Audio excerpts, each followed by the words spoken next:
Boni, proceed. Thank you, Chair. I think, Madam Chair. Yes, Chair. Just allow us to contribute. They pick the questions and then they can respond now once, so that they can pick all the questions to be able to manage time. That's the process. Senator Boni is on floor with his question. Proceed, Senator Boni. Thank you, Chair. CS, I've heard you, and you're very persuasive. I'm happy that on your immediate right is my good old friend, Albert. Albert, we have worked with him, Mwendwa. From 2013, we've been in this room. And you know that at no stage have we been approached by the executive in the manner you're doing today, whereby you've made an executive decision which amounts to legislation, and you are asking the legislators to then adopt the executive decision as if it was legislation. In effect, what the legislator by this action is doing is you are amending the Division of Revenue Act of 2024, which is already law. You have no power to amend it at all. So we can do all these things and be friendly, look nice to each other because we are broad-based. We don't want anybody to appear to disagree. But the courts are waiting. They'll weigh their decision on the Division of Revenue Act of 2024 and say that what we have done is therefore illegal. Having said that, CS, you have convinced us that the challenges you have include under collection of revenue. That's fine. But as an old colleague of yours, I insist you should now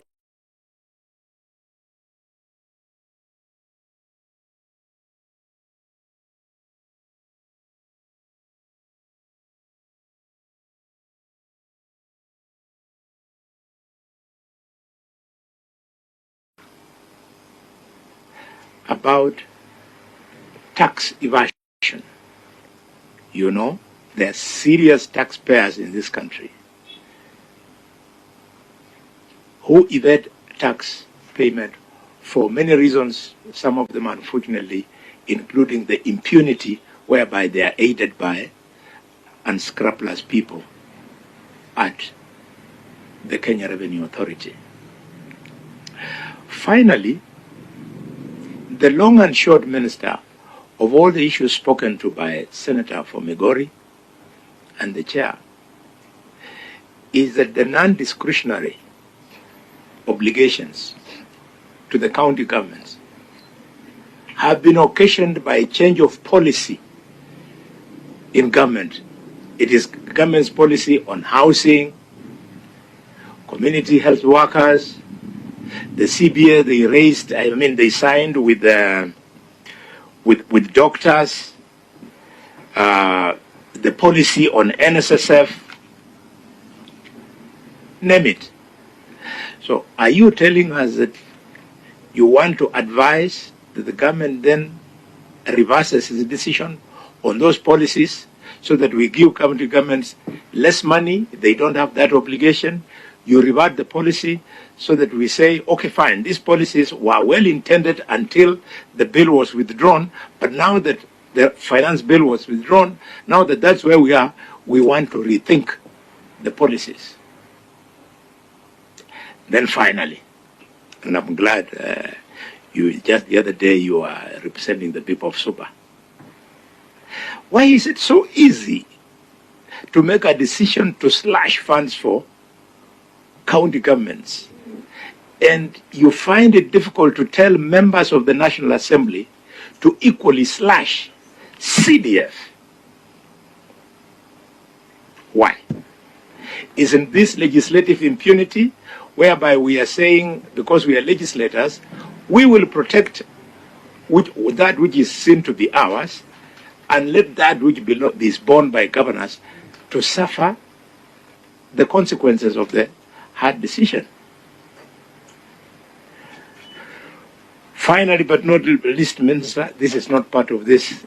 I would love to hear what you have to say about what the courts have already said about CDF. CDF is 68 billion this year. The shortfall now, brought in because of these policy changes, is 61.2 billion, just matching. It means, therefore, if you agreed with the court's decision that CDF was unconstitutional, it means that you would be having the money to give the county government. So, as our new CS for Finance, do you want to agree with the courts that CDF is unconstitutional? Or do you still want to perpetuate that illegality? Of course, you are there, and with good reasons.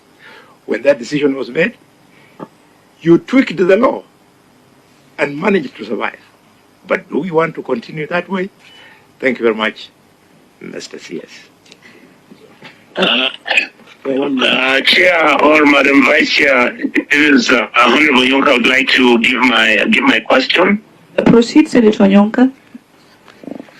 Thank you very much, Madam Vice Chair. CS, I hope you're listening to me. Yes, he is. Thank you. Unfortunately, I was not able to come, but I think I can still raise. I have two questions.